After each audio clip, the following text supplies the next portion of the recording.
آج ہم تاریخ کے ایک بہت ہی اہم بلکہ غیر معمولی کردار صلاح الدین ایوبی، ان کی زندگی اور ان کے کاموں کا ذرا گہرائی سے جائزہ لے رہے ہیں۔ جی ہمارے پاس عبداللہ ناصر علوان کی ایک تحریر کے کچھ حصے ہیں جس میں صلاح الدین کو ایک ہیرو کے طور پر دکھایا گیا ہے، خاص طور پر حطین کی جنگ، پھر یروشلم کی فتح۔ بالکل۔ تو آج کی گفتگو کا مقصد یہی ہے کہ اس تحریر کی روشنی میں دیکھیں کہ صلاح الدین کی زندگی کے اہم پہلو کیا تھے، ان کی قیادت کیسی تھی، اور وہ کیا چیزیں تھیں جنہوں نے ان کی کامیابی میں کردار ادا کیا، جیسا کہ مصنف نے بتایا ہے۔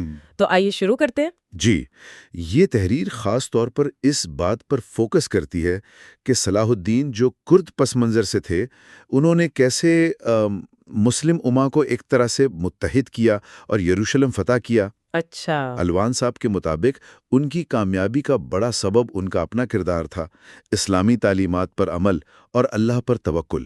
یہ چیزیں بہت نمایاں ہیں۔ تحریر میں ان کی ابتدائی زندگی کا بھی ذکر ہے۔ 1137 میں تکریت میں پیدائش ہوئی، پھر موصل اور دمشق میں پرورش پائی۔ وہیں نور الدین زنگی کے ساتھ رہے، جہاں انہوں نے فوجی اور انتظامی دونوں طرح کی مہارتیں سیکھیں۔ ہاں، اور یہ بنیاد بہت اہم ثابت ہوئی آگے چل کر۔ صحیح۔ یہاں دلچسپ بات یہ ہے کہ مصر میں جو فاطمی خلافت کا زوال ہو رہا تھا، جی وہ انتشار کا دور تھا۔ جی۔ اس نے صلاح الدین کو موقع فراہم کیا۔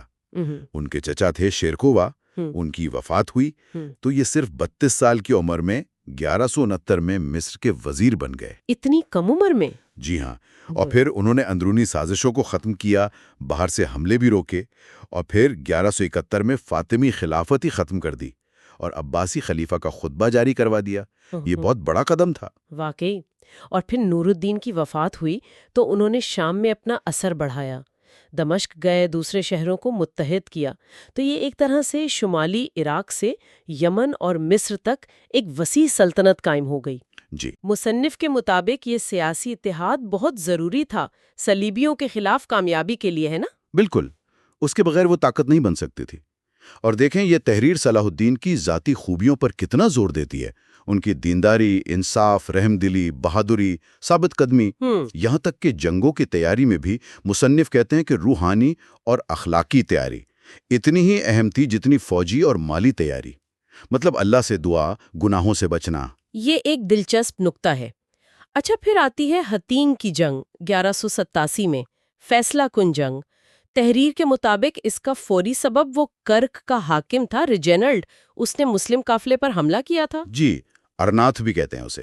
اس نے معاہدہ توڑا تھا۔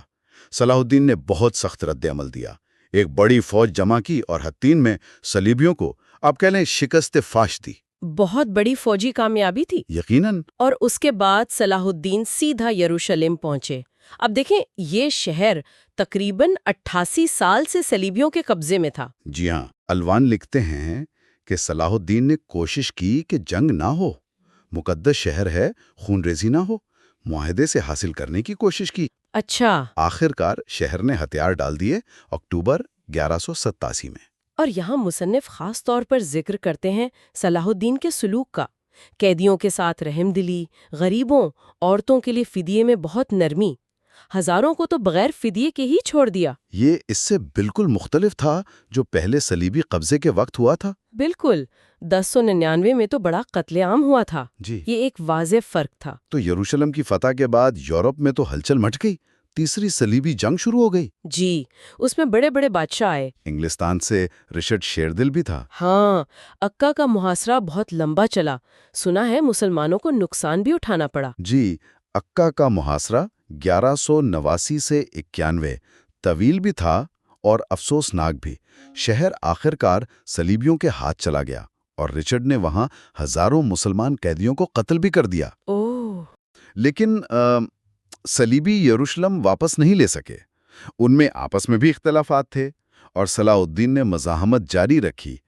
آخر کار 1192 میں رملہ کا معاہدہ ہوا۔ اس میں کیا طے پایا؟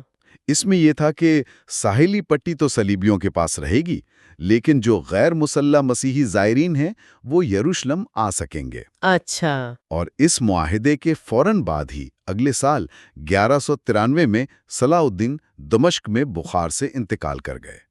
تحریر یہ بھی بتاتی ہے کہ وہ اپنے پیچھے کوئی خاص دولت یا جائیداد نہیں چھوڑ کر گئے۔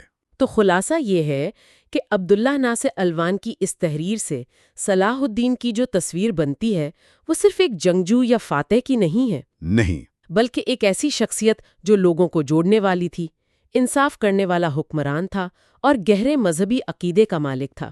الوان صاحب تو ان کی کامیابی کا راز ہی ان کی قیادت، اتحاد اور اسلامی اصولوں کی پیروی کو قرار دیتے ہیں۔ جی، اور یہاں غور کرنے والی بات یہ ہے کہ الوان کے مطابق صلاح الدین کی اصل میراث ان کی فتوحات سے زیادہ ان کے کردار اور اصولوں میں ہے۔